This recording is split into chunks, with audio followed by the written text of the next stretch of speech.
epic potluck fail. So last Saturday, I decided to host a potluck dinner for my friends. You know, the usual everyone brings their favorite dish kind of thing.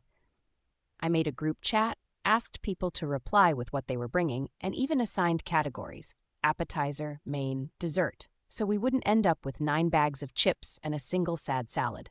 Everyone responded with enthusiastic, "can't wait" messages, but conspicuously, no one actually said what they were bringing. I figured, hey, maybe they wanted to surprise me.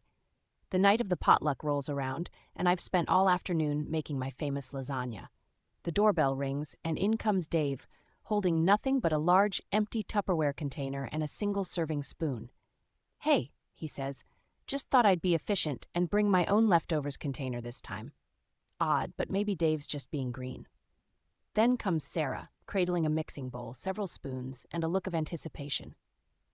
Followed shortly by Tom, who walks in with a plastic fork and an ice cream scoop.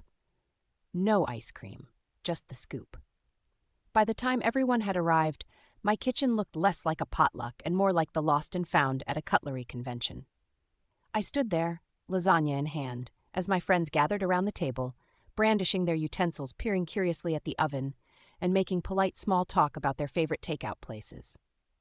Finally, someone broke the silence and said, "So, what's for dinner?" That's when it hit me. Not a single soul had brought food, just empty containers ready to be filled and an air of extreme optimism. Apparently, I'd managed to accidentally host a potluck in the most literal sense. Everyone came hoping to get lucky and find a pot of food, but the only thing anyone brought to the table was an appetite and a Tupperware. Next time, I'm sending out invitations for a bring-your-own-dinner party. At least then, when things go south, I'll have a fork in the road, and not just in my guests' hands.